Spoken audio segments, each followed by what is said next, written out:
Hey everyone, and welcome to the final session in our Brewed for Success webinar series. So before we get started, I'd like to begin by acknowledging the traditional owners on the land on which we meet today.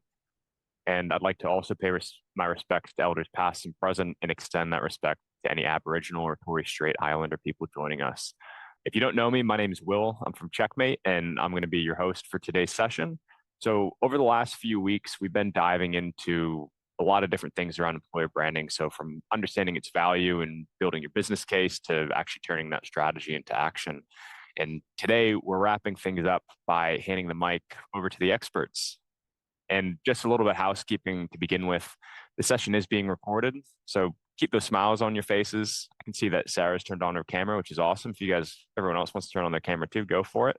And we'd love for this to be interactive. If you want to get involved in the chat, just drop your questions throughout. I'll try to monitor it and keep those questions flowing in.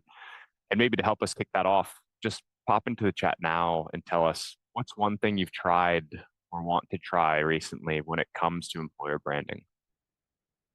All right, so let's get into it. Today's session is really all about learning from people that have actually been there, done it, and learned a few lessons along. We're joined by a panel of employer branding experts, each bringing a different lens and lived experiences when it comes to building standout employer brands. So we've got Simone, Steph, and Britt on the call. I'll just let them introduce themselves really quickly. Hey everyone, as Will mentioned, my name is Simone Strawn, Sim for short, and I have been in employer brand for probably around 10 years. I've been working at Telstra and Sportsbet before I started my own business. Maybe pass over to Steph. Sure. I'm Steph. I'm the marketing and employer brand consultant for Solve by Talent. Super passionate about all things brand and a huge advocate for a human first approach. But outside of that, you can find me soaking up every ounce of sun we are getting in this very bleak Sydney winter. And my background is a mix of enterprise and scale-up companies. I was most recently at Wise, which is a big fintech, driving employer brand across global markets before joining Solve, where I'm more focused on brand awareness and growth. And I will pass on to Britt. Thanks, Steph. Thanks, Sim. Yeah, I'm Britt, as Will said. I have worked in lots of different employer brand roles with companies that have 10 people with the team at Solve a while back. A few friendly faces on the call, right through to enterprise media. I was recently at Channel 9 and now I've been at Atlassian for about a year and a half, and I look after the APAC region. And we do recruitment marketing and employer brand. So yeah, a bit of a more of a diverse, big role now, but yeah, very happy to be here. Thanks. Awesome. Thanks for this introduction, guys. Cool. Look, maybe Britt, I'll start with you with the first question. What's one employer branding initiative that you've led or been a part of in those past experiences that has had a real impact, and what went into that made it work? Good question. I think it depends where you are and what kind of company you're doing and what kind of thing you're trying to achieve. The biggest one that I've probably done that has had the most impact would be Women Leading Tech. So for those of you who don't know, Women Leading Tech is a big event that B&T hosts at the start of each year that really champions and is like an awards program for a lot of women based in Australia and New Zealand. We've sponsored the event at Atlassian for 5 years now, and it was mainly like an external kind of branding exercise. Yeah, lots of a brand everywhere, lots of celebrating people, which was great. But the kind of question from our CPO at the back of the previous year's events was, how can we make this bigger? So we ran a big internal campaign as well, which ended up having a great employee advocacy kind of effect on it. And what really made me think about it was people celebrating, people love getting behind them, amplifying that message. It doesn't matter what event you're doing. It can be a hosted event that your company hosts or something that you join or a big conference. Yeah, I think anything that celebrates people in employee advocacy, I think would be that real impact. Yeah, awesome. Thanks for sharing that. Simone, I can see you nodding along there. Is there anything that you had to share on that as well? I totally second what Britt mentioned, actually. I think there's lots of different initiatives when it comes to the employer brand and recruitment marketing space. But I think when you mentioned this question, Will, one of the things that springs to my mind is creating an employee ambassador program. And program sounds like such a big word. When I was at Sportsbet there, before I had any resource in employer branding, before I had any budget, I was working off the scent of an oily rag, for pardon the pun, to begin with. I decided to start an employee advocacy program. And that, to be honest, was one of the most impactful initiatives that we did at Sportsbet. Yes, there were lots of other things we did, but we did it without any budget, without any real dedicated resource. I did it on the side, and it started small. I think that was the other thing. I think sometimes people can think, oh, employee advocacy program, I've got to get 50, 60 people. I started with 10 people in the business, and actually only, I think it was 7 or 8 wanted to participate. And I started with that number and was able to create amazing, authentic content that could be repurposed across different channels. And then to Britt's point, from an internal promotions perspective, it became a bit infectious. People started Yeah. chatting about it. They learnt things about colleagues that they didn't already know, and it sparked connection amongst people. So I think something of that nature is an initiative that I think is really impactful, no matter what your budget, what your size business, or your maturity of where you're at. Yeah, that's really cool. That's interesting. So when you had that idea, like how did you actually go about reaching out to all those internal stakeholders, trying to get that initial buy-in from some people?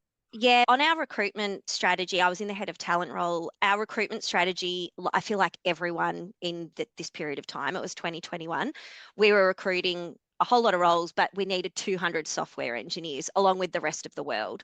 And so I decided to start based on that strategy, the business's objectives, on showcasing our internal tech talent. So I reached out to a couple of people, and I just was really personable and my true self when I reached out to them. There was no pressure to reach out for them Yeah. to participate. And I spoke about what the benefit was for them personally, for their brand, internally and externally, and how I wasn't asking for a lot of time. And I was also prepared to adjust my engagement with them depending on what their level of comfort was. So some were really quite introverted. They didn't want to do a video, for example. They just wanted to do written content. Some wanted to just have a conversation with me and have me craft up a story. So I think that was also part of the magic of getting stories up, Yeah, was cool. meeting people, yeah, where they're comfortable. Awesome. That's really cool. Thanks for sharing that. And I guess on the flip side of things, like where have you guys seen employer branding go wrong? So whether that's again your experience or whether you've experienced something more broadly, like what went wrong and what have you guys learned from that? Yeah, I can speak on this one. I think one example that will always stick in my mind in terms of employer branding going wrong is something I saw happen a few years ago back in the UK. It was a very well known and established tech company, and they actually revoked all of their graduate offers just days before people were meant to start. No warning, no communication, just a last minute, very rash decision to cut costs, which for a grad going into your first role is soul destroying. And the effect on the company's employer brand was beyond damaging. People were sharing their experience on LinkedIn using words like distrust, dishonest, dehumanizing. People posted on Glassdoor, shared around their networks. And as we all know, the word of mouth travels fast. So I'd say it really damaged the company's reputation, not just as an employer, but also as a brand. And people still talk about that today. So I think I will always remember that example, and I maybe really realize that employer brand isn't always what you say, it's about what you do too, and how you treat people and your employees, especially before they walk in the door. And through the onboarding experience, says everything about your culture. And that one moment of carelessness can undo months or even years of a damaged employer brand. Really important to be real, not sell a dream that doesn't exist, and really communicate with empathy and very clearly. Yeah, it's an interesting point you just made around you could be making years and years of progress in the right direction, and then something like that just completely makes you drop off. And then even you've still got that thought in your head of that's something that happened years ago, and they may have made significant changes, but it's still something that you know happened. And yeah, even as a consumer can drive you away from that brand.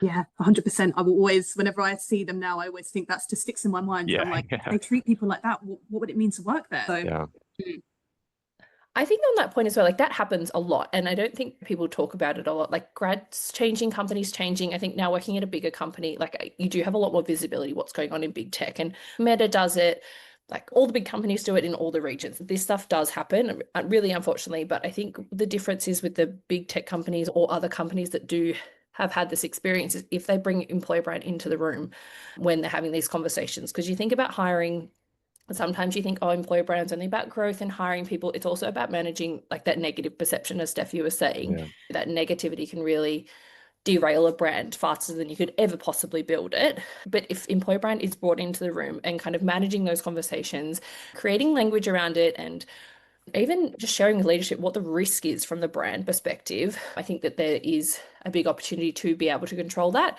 and how the recruiters are talking to the candidates. If there's compensation involved, a lot of the companies who have unfortunately had to rescind these offers give a compensation package, which is often quite strong, which does change how these situations are managed. So I think the gap is like, things happen in business and sometimes they're really shit, let's be honest. It's just how you manage them and the perception around that, and how you can also compensate the employees and control that narrative.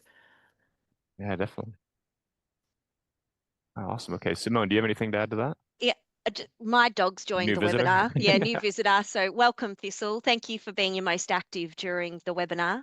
I think for me, the thing that probably springs to mind, I think Stephanie and Brett raise really good points. And again, totally second that. I've seen some nightmare situations where people just aren't appreciative of the actual impact, the immediate impact on the employer brand, but actually the long stemming impact. They might understand that right now this is going to cause an issue for our brand.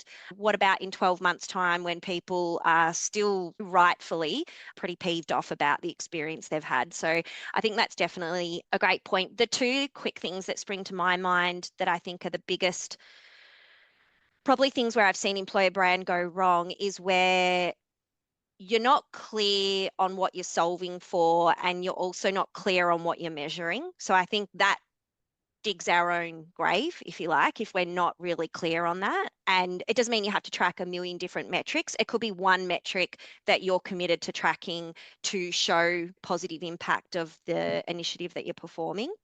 And I think that's also really important if you're in a business that has a low appetite currently for employer brand. You can't just rely on trust and credibility. People want to see the proof in the data and the numbers. I think the other thing that and this might be a little controversial, so totally open to feedback. I think the other thing that can be a bit dangerous in employer branding, and I've been a part of this firsthand, I saw it when I worked at Telstra in the early days. I've seen it go wrong where people think that you just have to do employer branding are these huge spend marketing campaigns and they put all their eggs in one basket. I think there is a time and a place for that, and there's absolutely initiatives where that serves really great benefit. But I think too often that can be the default perception or starting point.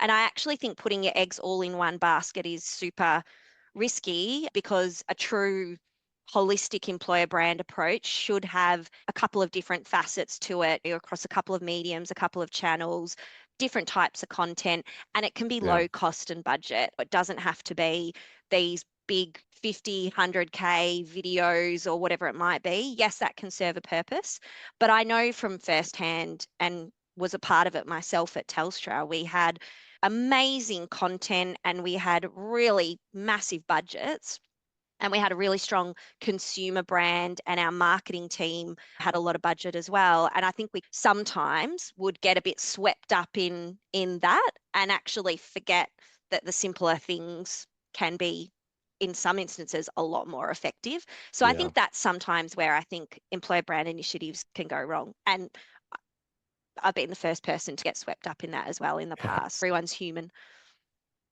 Yeah, all right. Fair enough. Thanks for sharing that.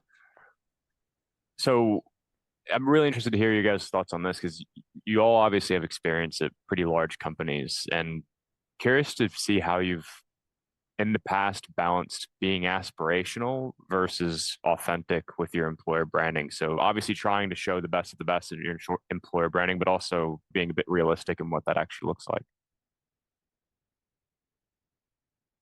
I can jump in here. I feel quite strongly about this, actually. I think Awesome. it's great to be aspirational, but maybe with marketing. I think with employer brand, it's really important to be authentic. I would say it's actually vital. You can weave that aspirational messaging through your vision and what you're working towards, but in reality, That might not have a direct impact on what that employee is doing today, tomorrow, or even next year, or any time in their role. So I don't know, if you're looking for a number, I would say like a maximum of 10% of kind of aspirational messaging, and maybe it's being authentic. You can't sell someone a dream and then they join and that's not their reality. That's probably how to get a disgruntled employee 101. Yeah. And that can really do damage to your employer brand in the long term. I think doing research and your EVP and really building that up, that's where all this stuff comes in about being authentic. It should be based off that research of your employees, based off the research of your target audience, who they are, what they want versus what you offer. Your employer brand already exists. Every company has one. If it has more than one employee, it's got an employer brand. It's about the messaging and how you talk about that and how realistic that is and what that matches the inside versus the outside that really forms your employer brand and how positive or negative it is. So yeah, that's what I think about that. Yeah, clearly are very passionate about that. So thanks for sharing that, Brett. Appreciate it. Welcome challenges though. I completely agree, Britt. I think the sweet spot is where honesty meets ambition. And it's good to have a balance between both aspiration and authenticity to succeed. But I think it's really important to not be fake. Because let's be real, people can sniff out the BS instantly with this stuff. So I think for me, it's really important to make sure there's not that disconnect between promise and experience. And it's okay to not be perfect. I think it's better to show reality and imperfections and say, here's who we are, this is where we're going. And yes, we know we're not there yet, but that's why we need you. And that kind of transparency and being real about challenges really builds trust. And I love your point, bro. I think it's so true. No one wants to join a company that overpromises and then you show up and it's nothing like what you expected. And that can really damage your employer brands when that expectation and reality don't match up.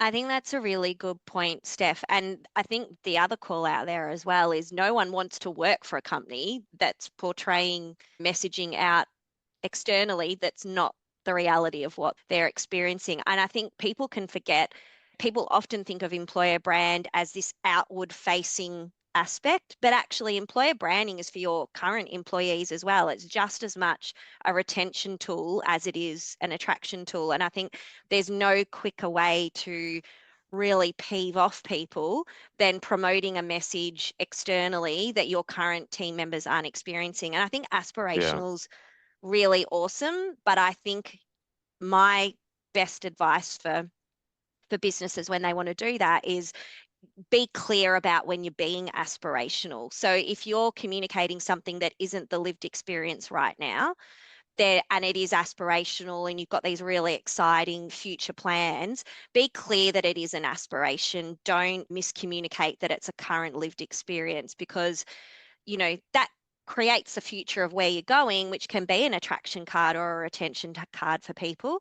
You're not saying that it's the current sort of environment that people are working in. And I think it takes real discipline to be authentic and genuine. Like, I think people can get really carried away with all the shiny bells and whistles, but actually having the restraint to listen to what your people are saying and what their actual experience is, I think takes real restraint. And I think, to Britt's point as well, like knowing what the market is looking for and wherever possible lining it up to what you offer. And no employer is perfect. And I think the thing I often say to people too is every person isn't meant to work for every organization. There's a need for people to be able to self-opt out on not wanting to work for a business, because everyone isn't right for every business. So I think there's that to keep in the back of minds too. Yeah, that's a really good call out. I like that. That's a big thing for us at Atlassian Sim. Like, I think that, and for us, that's a reflection if we're actually doing our job properly, if we're talking to the right people.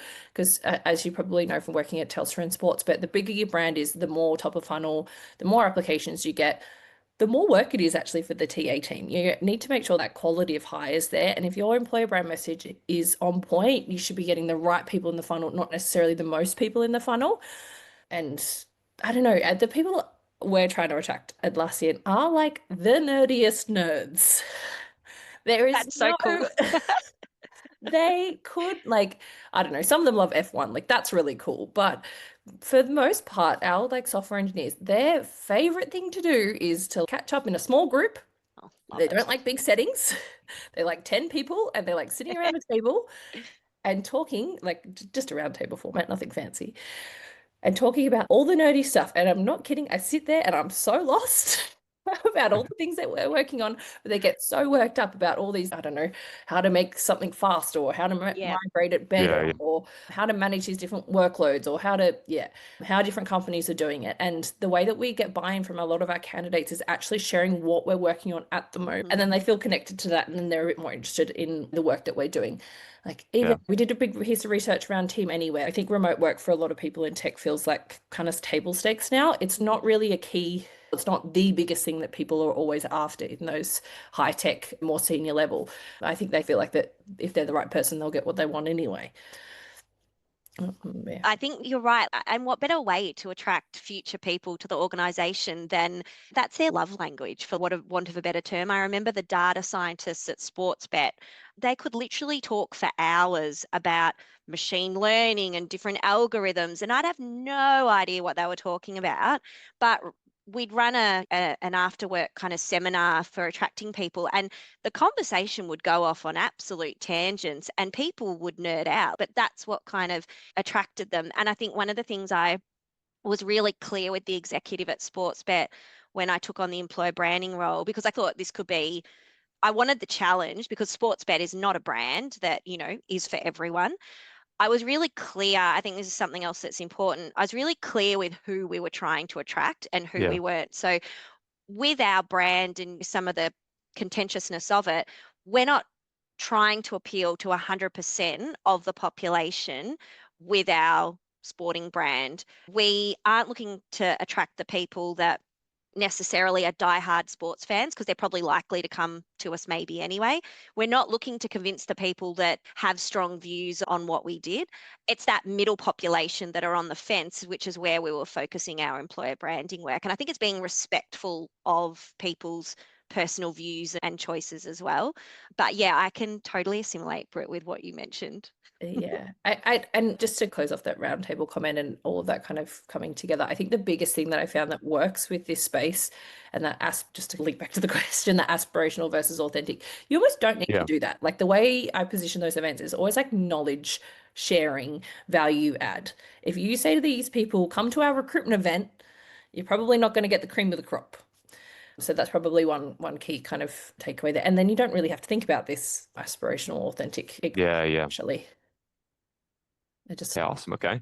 One last question I have, and this is going back to the flip side of a lot of the scale ups that you guys have worked at. If you're starting from scratch today and you don't have a lot of budget, you don't have a lot of buy-in, where would you guys invest your time first when you're thinking about building out this sort of plan? I can go further with this. I think that if you're starting from scratch and resources are limited, people are busy, employer brand is a full-blown job. Not everyone is always going to have that dedicated resource to own and drive this. But I'd say one of the most important things to me is by listening to your people. And it doesn't always have to be a huge, expensive EVP project, especially if you are limited on resources and time. I think what's really worked before is just simply speaking to your people, run a few informal 30-minute conversations across your company, capture a real range of juniors, seniors, leadership, ask simple but probing questions like, why did you join? What keeps you coming back when times are hard? What do you tell your friends about working here? And from there, then you start to spot your themes. What's unique about working there? Yeah. What people really value? It might not be your full-blown polished messaging yet, but it's the foundation of your billers to get started. And then you can start weaving those values and that messaging into careers site, job ads, employee stories, and it instantly adds that layer of authenticity. And nobody spoke about employee advocacy and brand ambassador programs as well. I think that's one thing we did really well at Wise. That was a huge global company. I think we had about 5,000 people by the time I left. And one of the challenges we had was that we had 5 key offices in London, Budapest, Tallinn, Singapore, and Austin. Each global market had a very different challenge. For example, in London, it was standing out in a very crowded, competitive market. Austin we just launched, so it was about scaling a new brand and getting eyeballs on Wise. Whereas Singapore was very much people really valued wellness and having a good work-life balance. So what we did is we sought out our ambassadors, and these were easy to suss out. This is people that are already posting, they're engaged, they're happy to share their voice. And we met them on a monthly basis and really just discussed like key areas that we wanted them to focus on, and then gave them free range and power to write a blog, film a day in the life. And people love doing that stuff, and then get their messages out there, because employee voices, I think they say they get 10 times more than your company posts. So that's your Yeah. most powerful tool to really spread your word about what it's like to work in a company. Yeah, awesome. So it sounds like almost leaning on those internal stakeholders, some of those current employees, and trying to get some engagement from them before building out anything that requires a huge, massive budget. Yeah, Awesome. definitely. Like to Steph's point, like you do not need money. You do not need budget to start employer brand. I've probably worked on 15 different employer brands that have had $0. And there's so much stuff that you can do with that. It's just that time investment. But I think the most important lesson that I've learned after doing all those brands is benchmarking analytics. Like you can't show the impact that you've had no matter what you've done if you don't have those initial benchmarking analytics. And I think before you're even presenting any of this or what you want to do to leaders or trying to get buy-in or anything, it's important to have those benchmarking analytics, because even as you start to have those conversations, those metrics will build. And to continue getting that buy-in from leaders for either time or budget, Yeah. find that you really need some metrics to lean on. There's lots of different metrics that you can look at, but even like your LinkedIn stuff that's quite accessible, your career site analytics, your job applications, you can have a look at the recruitment funnel. Sorry, there's about 5 dogs here and something just went bang. I can't hear anything. It's okay. Okay, great. I couldn't even hear my own voice there for a second. Yeah, so benchmarking analytics. From there, to Steph's point, I would start having a think about what you can make an impact on without those budgets and small things. Find a couple of ambassadors and encourage them to start posting, and even use your company LinkedIn. That's something that we started at Talent years and years ago. And we found that it really built our consumer brand as well as our employer brand just by sharing more team content. People trust people, especially if you're in like a services business, or for Atlassian, we sell teamwork products. That visibility of the people in the team and that kind of function behind it really helps build that employer brand. So yeah, without those benchmarking analytics, what can you prove? Yeah, that's a really good call out. Awesome. But just being mindful of time, we get to the last question. If you guys had to tell us, if there's one takeaway, sorry, that you guys wanted people to take from this session, what would that be? And maybe Simone, we'll start with you. I think we've covered it, but my biggest thing that I'm so passionate about employer brand, which we've mentioned and Steph and Britt have mentioned this, is just to dispel this myth that you need lots of money and lots of resource to build an employer brand. I think it was something that Britt or Steph mentioned earlier. You already have an employer brand. It's just the promotion of that brand and getting it out into the right spaces. And I think the second thing I'd probably say is starting small is amazing. Don't underestimate the power of starting small, because I think there's less pressure on you if you're starting small. You can pilot things, there's less eyeballs on it. And to Britt's point, get as much baseline data as you can get your fingertips on. And even if you don't digest it, I know I'm not supposed to say that to begin with, you should digest it. But even if you don't have time to digest it, just get the data, save it. Yeah. Start off with a little initiative and then begin to digest it and use that to inform and influence future. But just get it to begin with. Yeah. Awesome. What about you, Brett? I don't know, lots of good takeaways. I think the authenticity part is really important. And one thing that I'm really passionate about that I just touched on before is how your employer brand can build your consumer brand and how much value it actually adds. And by getting those analytics and being that very data-led approach, you'll get a seat at the table with your other stakeholders. So I think having those analytics, not only for just your jobs pages or anything like that, but for the site more broadly, a bit of context behind that. Starting at Atlassian, obviously very established employer brand, I still came in, set my own baseline or benchmarking kind of baseline metrics. So I knew what impact I was having. But one thing that I learned that maybe wasn't as visible to our team and elevated our team a little bit was how much traffic our careers and our jobs were driving to Atlassian's product pages. And if you go onto Atlassian's site, you will not even see the careers site in the top menu. We got taken out of that, much to I had a lot to say about that later. Anyway, even that aside, our job site and our career site are still I think, 3rd and 5th most visited page on the entire Atlassian website globally. So I don't know, I think if we're able to bring that much traffic to the table, and we don't run Google ads from our team, we run some LinkedIn campaigns, but not in Australia.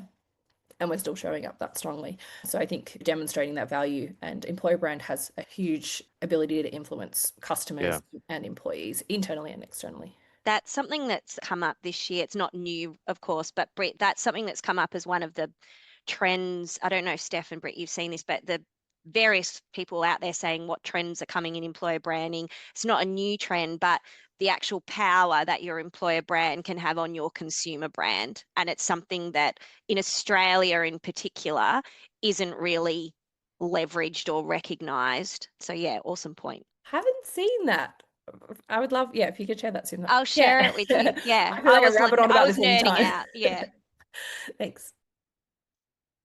Great. And then Steph, we'll finish off with you. Yeah, I think that's so interesting about EB influencing buyer and consumer brand, Britt and Sims. So I think that's one thing I've learned from you guys. That's super interesting. And totally agree with the points around being data-led and not always necessarily having to have a huge flash budget. But maybe something different I could add is probably just still the people element. I love the point you made before, Britt, about people trust people. People don't want to join a shiny, like perfect company.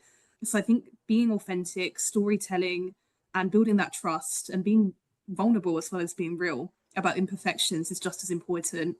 Employer brand needs a human face. So it's important to really be people driven, be human, and yeah, just don't be fake. I think that's the main thing for me. Just have an honest reflection and snapshot of what it's truly like to work in your company.